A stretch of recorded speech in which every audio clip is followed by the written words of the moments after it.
would a minor cut on your hand that eventually led to an amputation of your finger or your hand be a compensable workers' comp claim in Ohio? As with all things worker comp, it really depends. And I said minor cut. How minor was it? If it's a paper cut, you might be saying, like, why should the employer be responsible for that? Well, the issue is, did the paper cut causally lead to the amputation? The bigger issue is, like, if you're using a knife in like a kitchen type of situation and you cut your finger, you're going to have blood, you're going to have some evidence that this occurred, you're going to have this like kind of scar. But with a paper cut, you might not. With a knife, going back to that, if you cut your finger, you're probably going to seek medical treatment. It's going to be documented that you cut your finger. With a paper cut, are you really going to document anything? But let's think about it this way. What if you have, for instance, you have diabetes and you get a minor paper cut, and then 3 months later, that minor paper cut had eventually led to an infection or whatever, and then you ended up getting that finger or hand cut off because of the complications from the diabetes. Would that be compensable?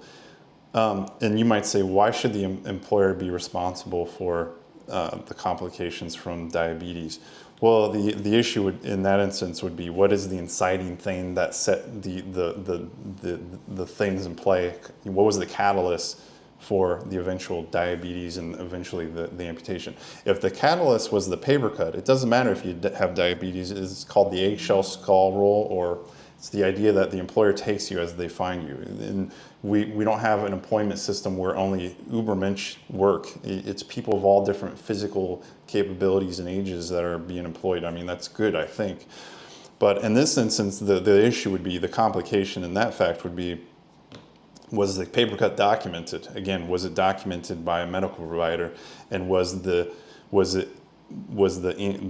diabetes complication causally related back to that paper cut by a medical provider? If it was, then again, you might get that amputation allowed. The knife would be easier. The knife cut would be easier because it's more dramatic. You probably went to urgent care or something and got some stitches possibly. So, going from a knife cut to a diabetes complication to an amputation would be easy. Now, what if you don't have diabetes and instead you have a knife cut, and then you end up going, like, you go to the urgent care and you get it fixed up, and then the next day you go fishing in the local like sewer water or whatever, and you get like sewer swamp water on your hand? Well, you're kind of breaking the causal connection. In the swamp water, the infection from the swamp water caused the problems that later led to the amputation. That's an intervening thing. You put your hand in swamp water, so that might not be allowed.